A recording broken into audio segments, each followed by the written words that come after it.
الحمد لله الذي لا يبلغ مدحته القائلون ولا يحصي نعماءه العادون ولا يؤدي حقه المطلوب بعد الهمم ولا ينأله غوص الفتن الذي ليس لصفته حد محدود ولا نعت موجود ولا وقت معدود ولا أجل ممدود فطر الخلائق بقدرته ونشر الرياح برحمته وابتدى بالصخور ميضان أرضه الصلاة والسلام والتحية والإكرام على الأمي العرشي القرشي الحاشمي مولانا ومولى الثقلين محبوب رب المشرقين والمغربين جد الحسن والحسين أبي القاسم مصطفى محمد اللهم صل على محمد وآل محمد وعلى أهل بيته الطيبين الطاهرين المعصومين المنتجبين المنتخبين ولعنة الله على أعدائهم أجمعين من الآن إلى قيام يوم الدين أما بعد فقد قال إمامنا علي بن موسى الرضا بسم الله الرحمن الرحيم الأخ الأكبر بمنزلة الآب صدق الله العلي العظيم صلوات محمد وآل محمد اللهم صل على محمد وآل محمد تمام حمد ہے اس خالق ازل کے لیے سکون جھیل کو دیتا ہے جو قبل کے لیے میں ان کے نام سے کرتا ہوں ابتدائے کلام و جن کے نام فرشتوں نبی سنبھل کے لیے تمام تعریف اس پروردگار عالم کے لیے جنہوں نے آل محمد کے صدقے میں وحشی کو انسان کو مسلمان اور مسلمان کو سلمان بنایا تمام تعریفیں ان مصطفیٰ مرتضیٰ مجتبیٰ بندوں پر کہ جنہوں نے بے زر کو دیکھا بزر بنایا بے داد کو دیکھا بزداد بنایا اور تمام تعریفیں اور تمام شکر پروردگار عالم کے لیے اور ان حسین بندوں کے لیے کہ جنہوں نے مٹی سے بہلتے ہوئے ملنگ کو دیکھا تو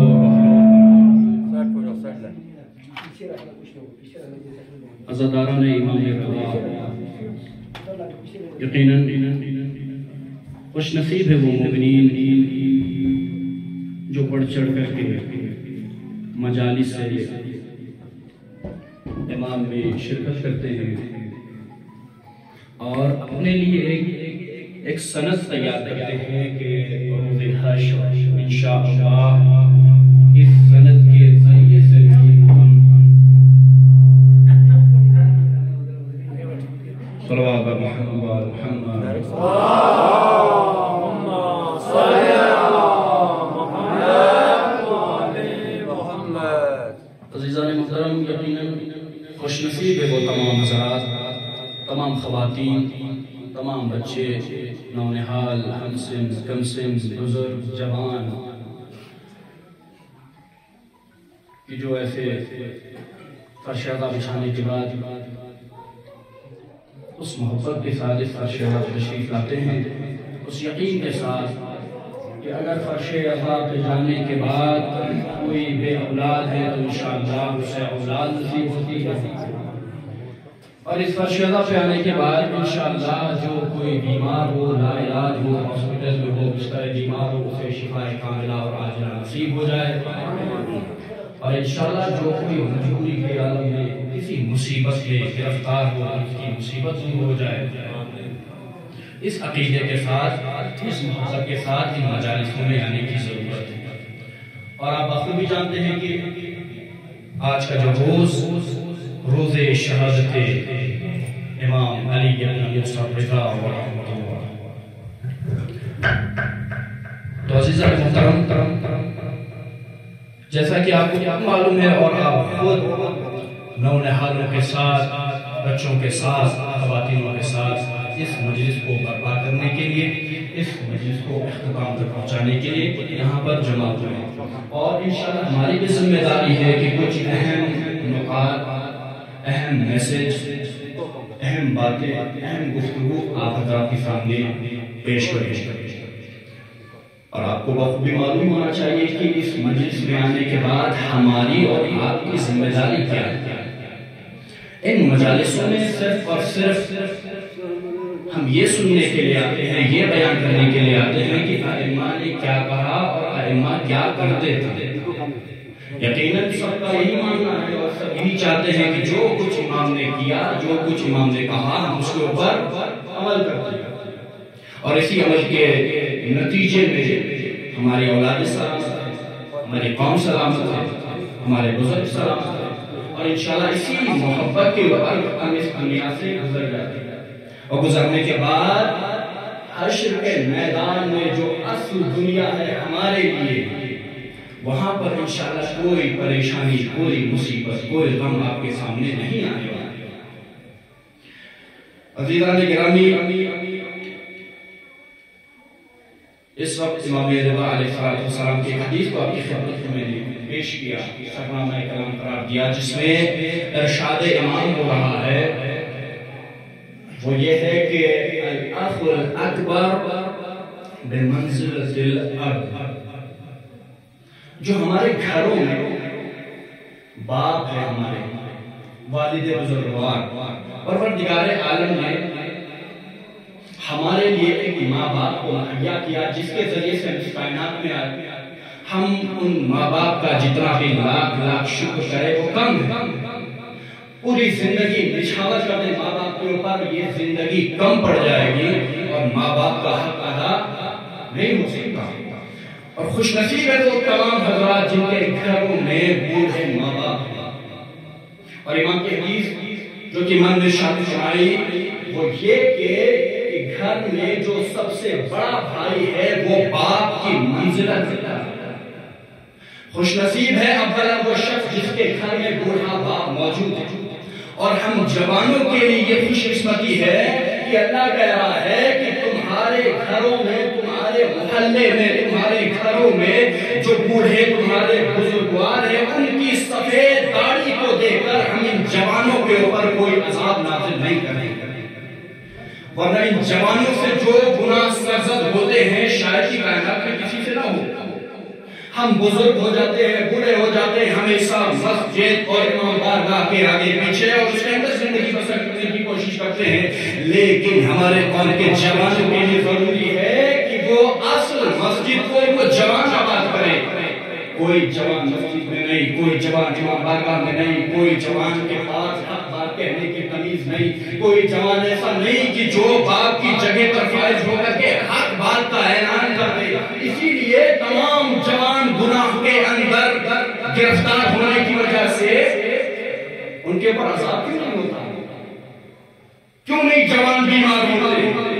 کیوں نہیں جوان پریشان کے عالم میں گرفتار ہوتے ہیں؟ اس کی وجہ یہ ہے جو ہمارے گھروں میں، جو ہمارے محلے میں بزرگ ماں باپ موجود ہیں، اس ماں باپ یا ہمارے بزرگ باپ اس کی سفید داڑھی کے رنگ کو دیکھ کر کے پروردگار عالم ہم قوم پر، ہمارے اس جوان قوم کے اوپر کوئی عذاب نازل نہیں ہوتا۔ امام فرماتے ہیں اگر خدا نہ خواستہ کسی کا باپ اس دنیا سے گزر گیا ہو، اس کے گھر میں بڑا بھائی ہو تو خوش قسمت جو ہے حضرات کہ جس کے گھر میں بڑا بھائی ہو۔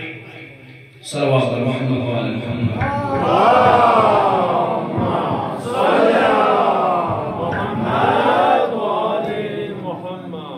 گرامی میں عرض کر رہا تھا کہ ایک بڑا بھائی ہونا یہ خوش قسمتی ہے، تمام حضرات کے لیے یہ خوش قسمتی ہے کہ اس کے گھر میں بڑا بھائی موجود ہے۔ کل کو یہی بڑا بھائی ہمارے لیے باپ کا درجہ رکھتا ہے، اگر باپ خدا نہ خواستہ موجود نہیں ہے، زندہ نہیں ہے، تو بڑا بھائی ہو تو خوش قسمتی ہے کہ ہمارے گھر میں ابھی باپ کے مقام پر بڑا بھائی موجود ہے، وہ زندہ ہے۔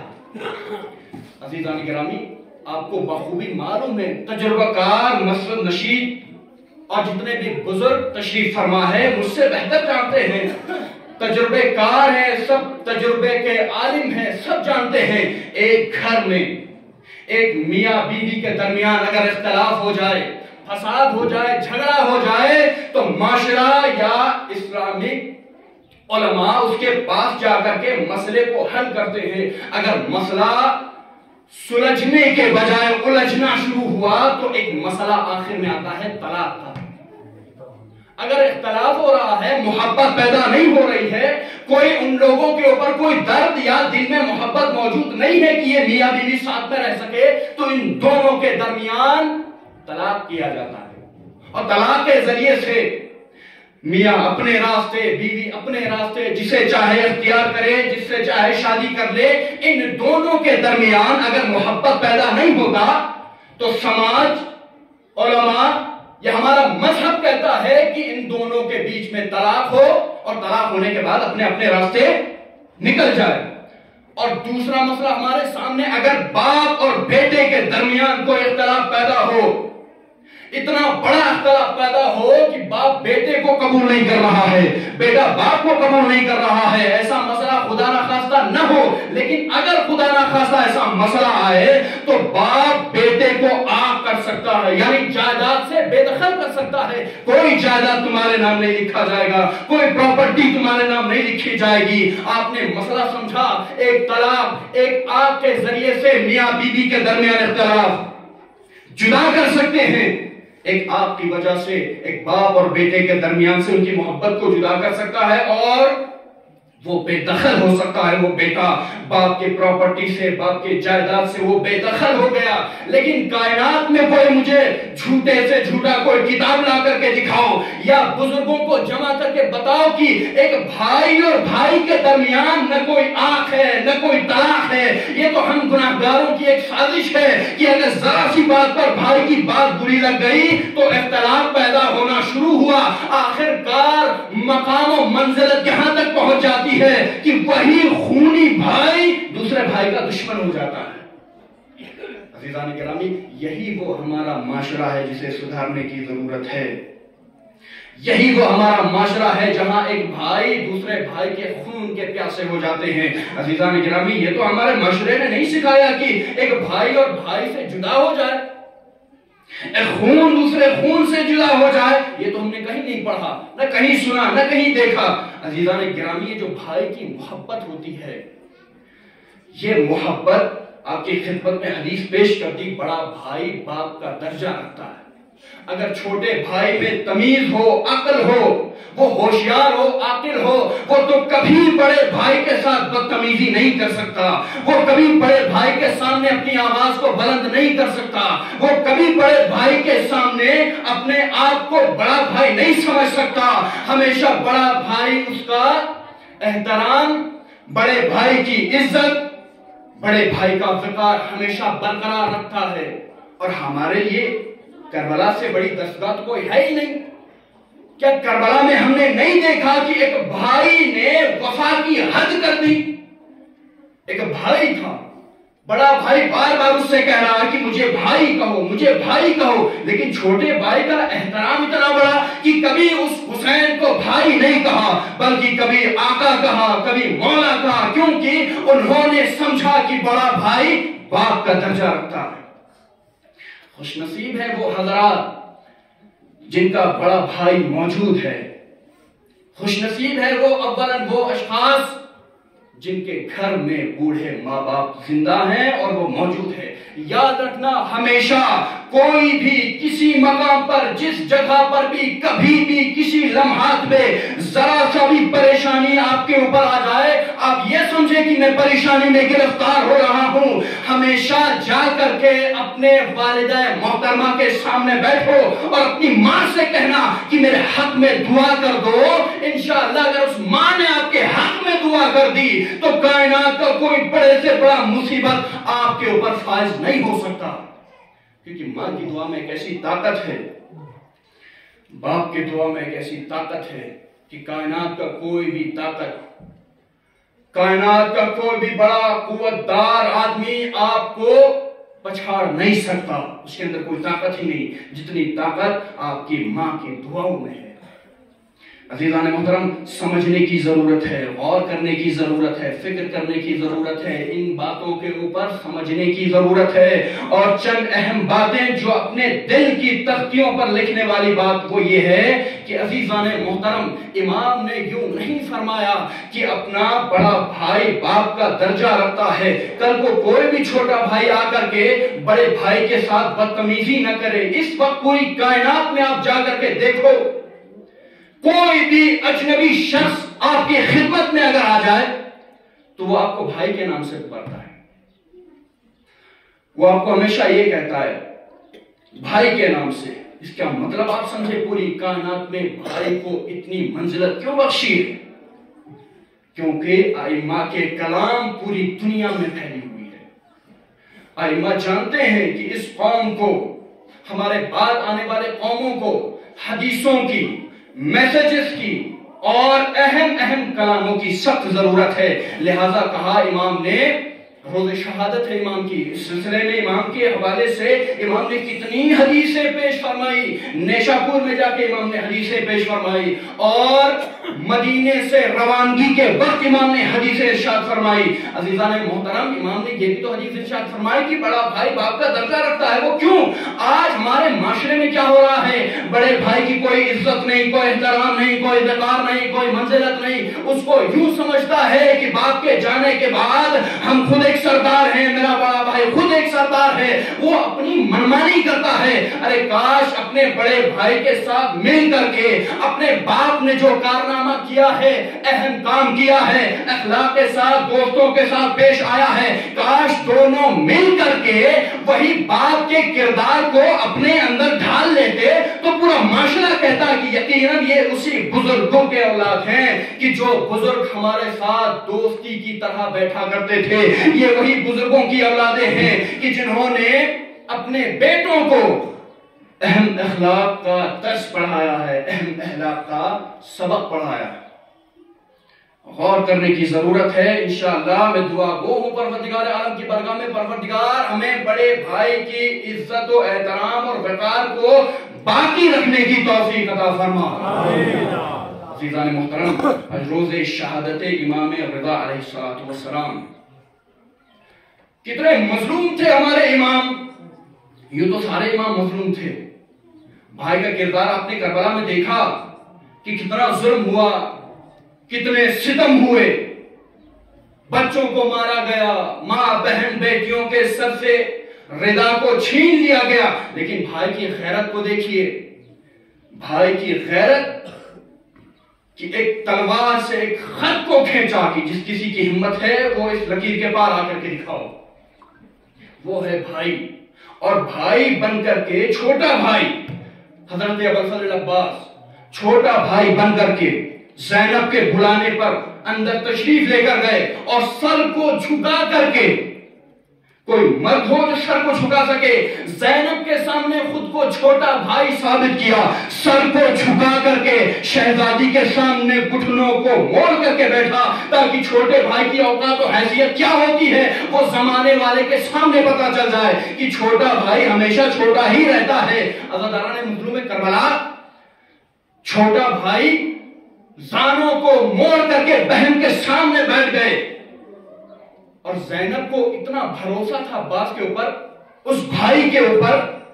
اس وقت اسی طریقے سے ہماری بہنیں اگر ہم پر بھروسہ کریں تو انشاءاللہ ہم کہیں پر بھی ذلیل و رسوا و خوار نہیں ہو سکتے. اگر ایسا بھائی ہو, ایسی بہن ہو, گھٹنوں کو موڑ کر کے بیٹھ گئے زانوں کو ادب کر کے عزیزان گرامی, اور کہا زینب نے محبت و پیار کے ساتھ, بھائی عباس تمہیں جلال آ گیا, غصہ آیا؟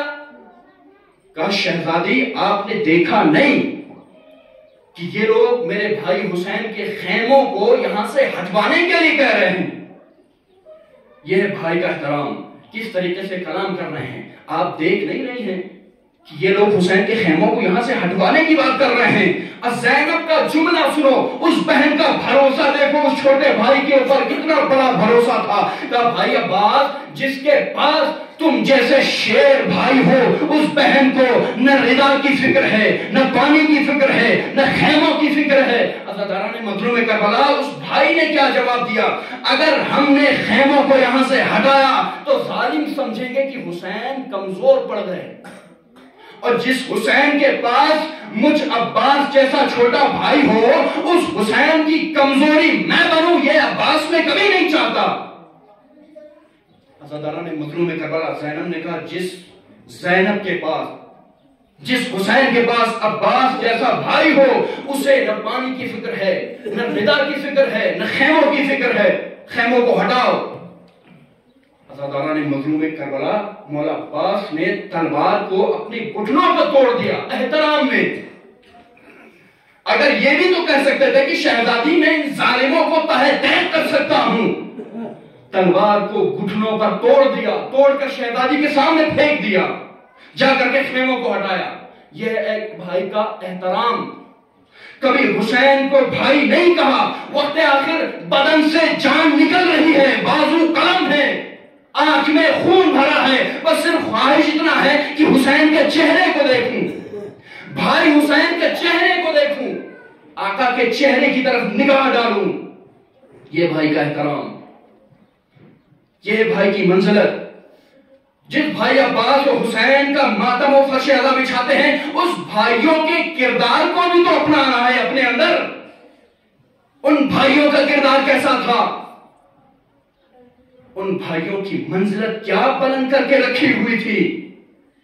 عزاداران مظلوم کربلا, وہی کردار اپنانا ہے, وہی کردار نشر کرنا ہے, وہی محبت عام کرنا ہے. ایک دوسرے کے ساتھ محبت کے ساتھ پیش آؤ, ایک دوسرے کے ساتھ بھائی چارگی کے ساتھ ملو, ایک دوسرے سے ملو تو خوش ہو کر کے ملو, ہونٹوں پہ مسکراہٹیں ہونی چاہیے, گلے ملنے کی طاقت ہونی چاہیے, ہاتھ سے ہاتھ ملاؤ, مصافحہ کرو, تاکہ یہ لگے کہ پورا قوم ہمارا بھائی ہے, پورا معاشرہ ہمارا بھائی ہے. جب پورا معاشرہ, پورا قوم ایک ہو کر کے کھڑا ہو جائے گا تو کسی کی ہمت و طاقت و جرأت و سکت نہیں ہوگی کہ آپ کو آ کر کے گرا سکے, آپ کی حکومت کو گرا سکے, آپ کے بھائی چارگی کو توڑ سکے, آپ کے قوت کو توڑ سکے. کسی کے اندر وہ ہمت نہیں ہوگی. صلوات پر محمد وآل محمد.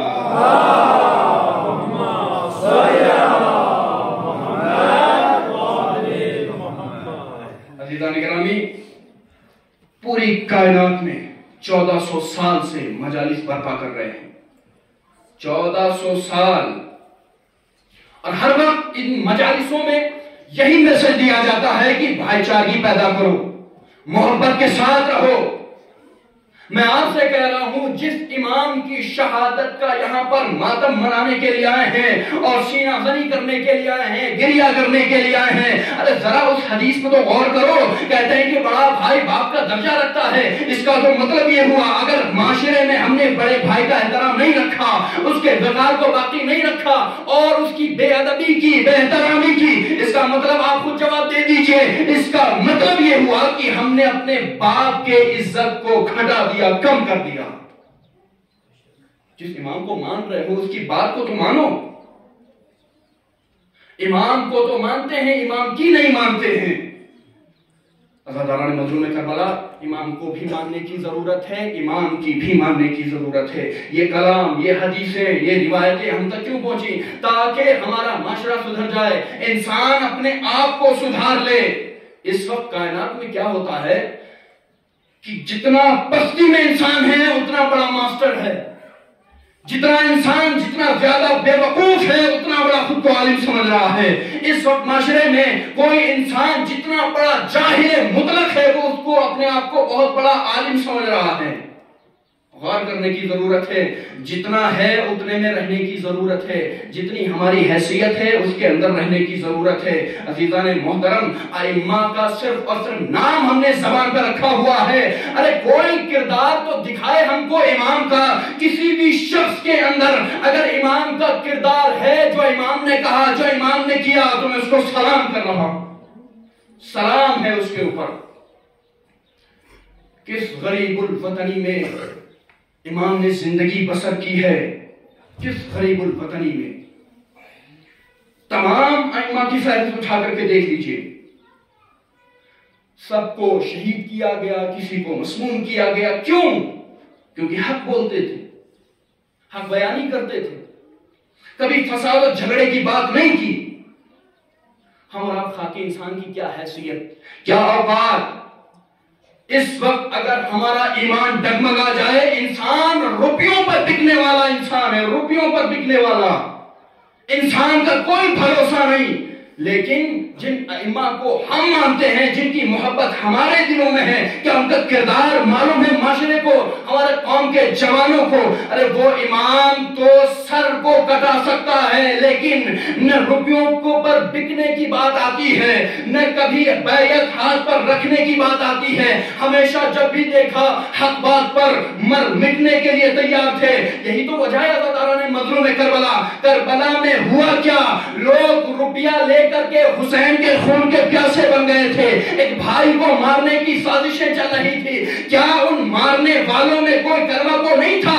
سب کلمہ وہ تھے، حافظ تھے، قاری تھے، نمازی تھے، حاجی تھے.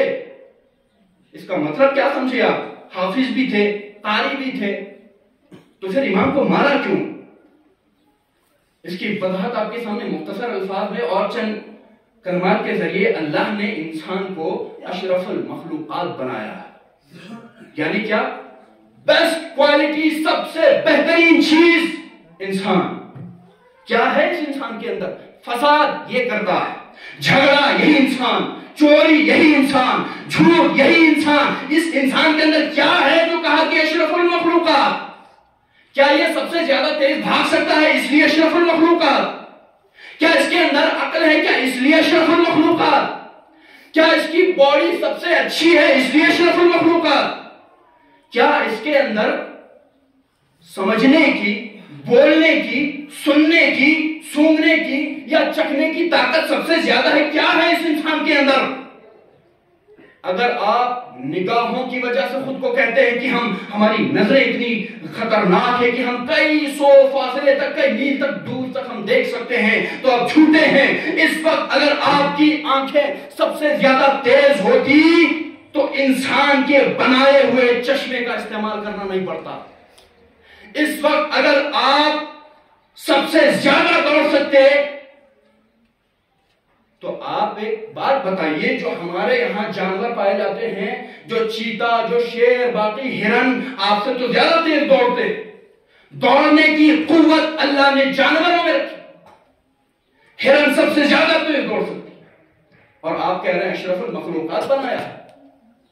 آپ کی نظریں اگر تیز ہے تو ایک چیل ایک باز کئی سو فاصلے کے اوپر سے اپنے شکار کو زمین کے اوپر دیکھتا ہے کہ کہاں پر میرا شکار بھاگ رہا ہے، اور وہ اسی آسمان سے لے جا کر کے اس شکار کو دبوچ لیتا ہے. اس کی نظریں تو آپ سے زیادہ تیز ہے. تو یہ کیوں بنایا اس انسان کو اشرف المخلوقات؟ اپنی حیثیت کو سمجھو، خود کو جانو میں کیا چیز ہوں، اللہ نے مجھے کس لیے بنایا ہے. اور اگر آپ سوچ سمجھ اور آپ سمجھتے ہیں کہ سب سے اچھی سمجھ ہمارے اندر ہے، تو عزیزان محترم بہت سے واقعات ہے کہ اس کے اندر میں آپ کو پھیر کر سکتا ہوں کہ کوئی چیز نہیں ہے جو آپ کے پیچھے رہ جائے، سب چیزیں آپ کے آگے جا رہی ہیں. لیکن اللہ کا کلام ہے، اس کو جھٹلا نہیں سکتے. اللہ نے کہہ دیا کہ ان کو تو ہم نے انسانوں کو اشرف المخلوقات بنایا. کیوں؟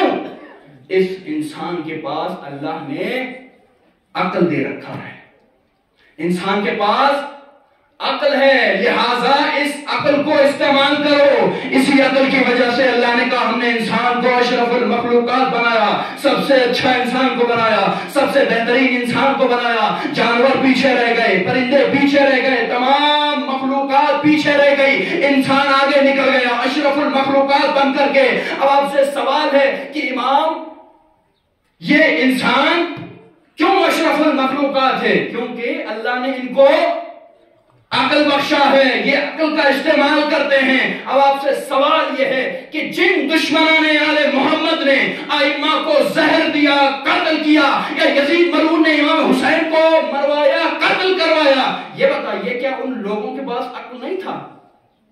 کیا یزید کے پاس عقل نہیں تھا؟ بالکل تھا.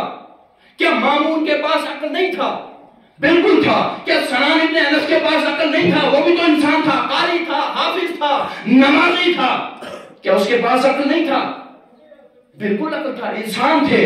اس کا مطلب یہ ہوا کہ اس عقل کا ہونا کافی نہیں ہے عزیزان محترم. بالکل اسی طریقے سے آج ہمارے معاشرے میں کوئی بڑے بھائی کا احترام کیوں نہیں کرتا، کوئی اپنی ماں بہن بیٹیوں کا احترام کیوں نہیں کرتا، کوئی اپنے باپ کا احترام کیوں نہیں کرتا؟ اس کا مطلب یہ ہوا جس طریقے سے اللہ نے یزید اور تمام دشمنان اہل بیت کو عقل دیا، لیکن انہوں نے عقل کا استعمال نہیں کیا اور غرق ہو گئے، اسی طریقے سے آج ہمارے معاشرے میں اللہ نے ہم کو عقل دے رکھا ہے، لیکن اگر اس کا استعمال نہیں کرو گے تو یزید سے بھی پلید ہو جاؤ گے. صلوات بر محمد و آل محمد.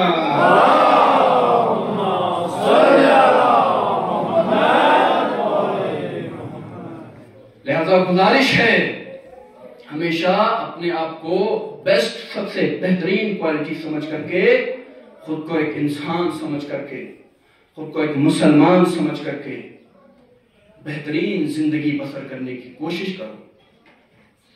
اور اگر بہترین زندگی بسر کرنے کی کوشش کی تو انشاءاللہ یہی رویہ دہراتا رہے گا اور انشاءاللہ آپ ایک بہترین انسان کی شکل میں اس دنیا سے اٹھیں گے.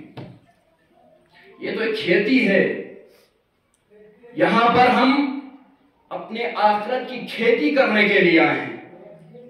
جو جہاں جو کچھ بوئے گا وہ آخرت میں کاٹنے کو ملے گا. یہاں پہ جیسی اس کی سچائی ہوگی، جو درخت آپ لگائیں گے کل کو اسی درخت کا پھل کھانے کو ملے گا. تو عزیزان محترم اس کھیت کو، اس باغات کو سچائی کرنے کی ضرورت ہے، معاشرے کو سدھارنے کی ضرورت ہے. بڑے بھائی کا احترام کرنا سیکھو، بزرگوں کا احترام کرنا سیکھو. یہی ہمارا معاشرہ کل کو آگے بڑھتا نظر آئے گا.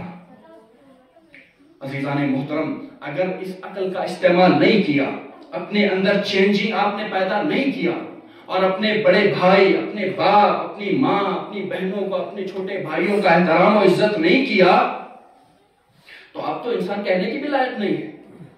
کون کہتا ہے وہ شخص انسان ہے جو نہ نماز پڑھتا ہے، نہ حقوق بجا لاتا ہے، نہ اعمال بجا لاتے ہیں، نہ کسی کا احترام، جہاں دیکھو جس کا بھی عزت اتارے لے رہا ہے، بے ادبی کر رہا ہے. کون کہتا ہے وہ شخص مسلمان ہے؟ اس وقت پوری قوم کو ضرورت ہے کہ اپنے آپ کو پہچانو، جس نے اپنے آپ کو پہچان لیا اس نے خدا کو پہچانا۔ اپنے اندر جھانک کے تو دیکھو کیا کیا اس میں کمیاں ہیں، کیا کیا گندگیاں ہیں، کیا کیا اچھی چیزیں ہیں۔ ان گندگیوں کو، ان غلاظتوں کو نکال کے دل سے پھینک دو، تمام فساد و جھگڑے کو جڑ سے اکھاڑ کر کے پھینک دو۔ اس کے بعد اس دل کے اندر محبت پیدا ہو جائے گی۔ ایک مثال کے ذریعے آپ کی خدمت میں واضح کر دوں، ہمارے گھر میں اگر کوئی مہمان آ جائے اور ہمارا گھر پوری گندگی سے بھرا ہوا ہو، غلاظتیں ہوں، گندگیاں ہوں، کوئی صفائی نہیں، کوئی بہترین چیزیں نہیں، تو مہمان 1 یا 2 دن کے اندر بھاگنے کی کوشش کرے گا، اسے یہاں اچھا ہی نہیں لگے گا۔ لیکن اگر ہم گھر صاف رکھیں اور دلوں میں محبت رکھیں تو مہمان 1 2 3 دن نہیں، جب تک ہم اس کو ٹھہرائیں وہ مہمان ہمارے گھر میں ٹھہرا رہے گا۔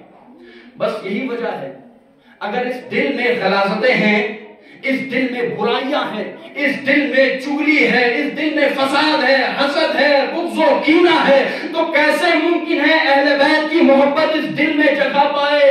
اس کا مطلب یہ ہوا اس دل میں غلاظتیں سب نکال کر کے پھینک دو، اس کے بعد ایک بار ایما کا قصد کر کے اس دل میں محبت کو پیدا کرو، انشاءاللہ یقیناً کوئی مقام ایسا نہیں ہوگا کہ جہاں پر آپ ٹھکرا سکیں۔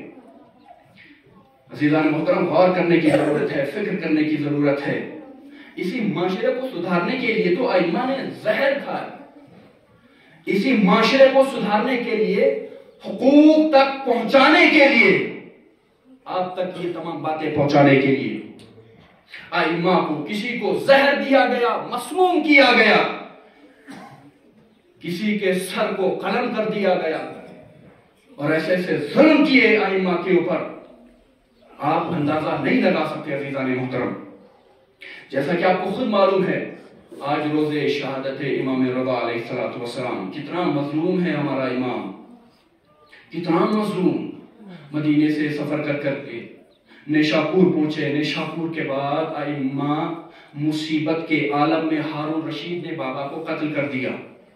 عزادارہ نے مظلوم کربلا، ایسے دردناک مصائب ہے، آپ کی خدمت میں عرض کر دوں، اس مامون ملعون نے، ہارون رشید نے تو امام کے بابا کو قتل کر دیا، اس کے بعد امام کے اوپر ظلم کرنا شروع کر دیا۔ ظلم کرتے کرتے ائمہ کو 3 روایت کے مطابق 3 بار زہر دیا گیا۔ ایک بار اس ملعون نے انگور میں زہر دیا، اس کے بعد اس کا بیٹا آیا، وہ کرسی پر بیٹھا یعنی بادشاہ بن گیا، مامون۔ اس مامون نے انگور بھجوایا امام کو زہر ملا کر۔ غور کرے عزادارہ نے مظلوم کربلا، انگور میں زہر ملایا۔ پہلی روایت میں کہتا ہے کہ انار میں زہر ملایا، انار میں زہر ملانے کے بعد امام کو بھجوایا کسی غلام کے ساتھ جا کر کہ یہ امام کو دے دو، اور امام تو جانتے تھے اس میں زہر ملا ہوا ہے۔ امام نے نوش فرمایا، نوش فرمانے کے بعد اس دن سے امام کے بدن میں کمزوری آنے لگی۔ امام کبھی بے ہوش ہوتے تھے، کبھی اٹھتے تھے، کبھی بے ہوش ہوتے تھے، امام سے سنبھلا نہیں جاتا تھا۔ دوسری روایت کے مطابق عبداللہ بن بشیر فرماتے ہیں کہ اس مامون ملعون نے مجھ سے کہا کہ تم اپنے ناخن کو بڑا کر لو، ناخن کو کاٹنا نہیں۔ کہا کیوں ناخن کو کیوں نہیں کاٹوں؟ کہا تم ناخن کو مت کاٹو اور ناخن کو بڑا کرتے جاؤ، بڑا کرتے جاؤ، بڑا کرتے کرتے عزادارہ نے مظلوم کربلا، اس مامون ملعون زبان پر تو امام کا دوست بن کر کے تھا، جب امام کے پاس کوئی خادم نہیں جاتا تھا خادم کو ڈانٹتے تھے کہ جاؤ امام کی خدمت کرو، اندر سے بغض تھا، دل میں محبت نہیں تھی، بغض تھا۔ اس نے ناخن کو بڑھوایا، ناخن کو بڑھوانے کے بعد کہا اپنے ناخن پر زہر لگاؤ، اس غلام سے کہا اپنے ناخن پر زہر لگاؤ، اور زہر لگانے کے بعد یہ مامون امام رضا کے پاس گئے اور امام سے فرمایا کہ آپ کے لیے انار لایا ہے۔ اس ملعون نے کہا کہ غلام سے کہا کہ اس انار کو نچوڑو، اس میں سے رس نکالو، اور رس نکالتے نکالتے اس ناخن سے وہ رس ٹچ ہوتے ہوتے اس کاسے میں گیا۔ عزادارہ نے مظلوم کہا کس سازش کے ساتھ ائمہ کو مارا گیا؟ اس ناخن سے زہر پیالے میں گیا، اور پیالے میں جانے کے بعد امام کے سامنے پیش کیا۔ امام نے کہا میں اسے نہیں پیوں گا۔ مامون نے زبردستی کی کہ اسے پی لیجئے۔ امام نے اسے نوش کیا، اور جیسے امام نے اسے پیا تو امام کے چہرے کی رنگت بدل گئی، امام کا چہرہ سرخ ہو گیا، امام سے سنبھلا نہیں گیا۔ 50 بار گھر سے باہر گئے، 50 بار گھر سے سے اندر آئے. عزاداران مظلوم کربلا اس کے بعد امام اس دنیا سے یہی سبب بنا کہ امام اس دنیا سے کوچ کر گئے. لیکن امام کے ساتھ ان کا بیٹا تھا, غسل و کفن کے لیے بیٹا موجود تھا. آخری وقت میں امام کے بیٹے نے بابا کے سر کو گود میں لے کر وصیتیں کر رہے ہیں. دونوں رو رہے تھے, وصیتیں کر رہے تھے. لیکن یہاں پر معجزہ الگ ہے. باپ کا سر بیٹے کی گود میں, لیکن کربلا میں ایک جوان بیٹے کا سر باپ کے گود میں. راوی نے لکھا کہ حسین کو اکبر کے پاس جانے سے پہلے دیکھا تھا کہ سر و داڑھی کے بال کالے تھے, لیکن اکبر کے پاس لوٹنے کے بعد سر و داڑھی کے بال سفید ہو گئے. عزاداران مظلوم کربلا اتنی مصیبت کے اوپر آئی. عزاداروں, امام کے ساتھ رونے کے لیے کوئی بہن و بیٹی نہیں تھی. ایک بہن تھی معصومہ قم جو بھائی کی محبت میں مدینے سے چل چکی تھی بھائی سے ملاقات کرنے کے لیے. لیکن جب امام کی شہادت واقع ہوئی کوئی بہن رونے کے لیے نہیں تھی. اچھا ہوا کوئی بہن و بیٹی رونے کے لیے نہیں تھی. لیکن کربلا میں ہم نے دیکھا بیٹیوں کو باپ کے اوپر رونے نہیں دیا گیا. ایک 4 سالہ بچی بابا کے اوپر روتی تھی, رخساروں پہ تماچے مارے جاتے تھے, پشت پہ تازیانہ مارا جاتا تھا. اجرکم اللہ, خدا آپ کو کوئی غم نہ رلائے سوائے غم امام مظلوم کربلا کے. امام کی شہادت واقع ہو گئی اور اس کے بعد امام کو غسل دیا گیا, کفن پہنایا گیا اور دفنانے کے لیے لے جایا گیا. میں کہوں گا امام رضا کتنے خوش نصیب ہے, بیٹا موجود ہے, آپ کو خود کفن دیا, غسل دیا, نماز جنازہ پڑھائی. لیکن ایک بیٹا بیمار, ہاتھوں میں ہتھکڑیاں, سید سجاد پاؤں میں بیڑیاں, گلے میں توق, باپ کا جنازہ پڑا ہوا تھا. کوئی غسل دینے والا نہیں, کوئی کفن پہنانے والا نہیں, ایک بیٹا مجبور.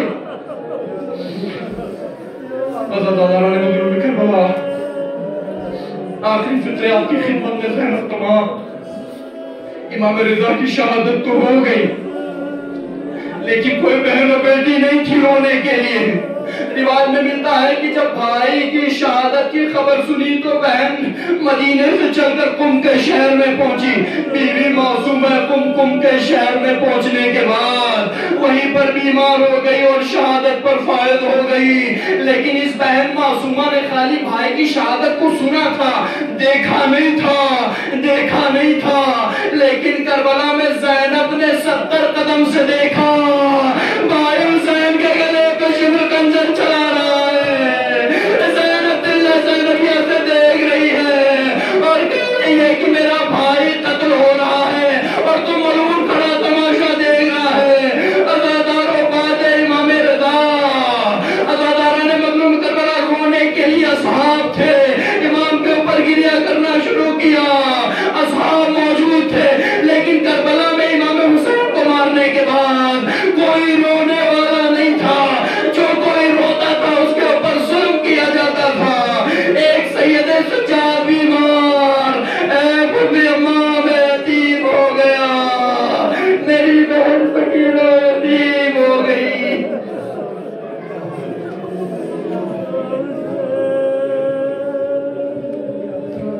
وَسِيَعْلَمُ الَّذِينَ ظَلَمُوا أَيَّ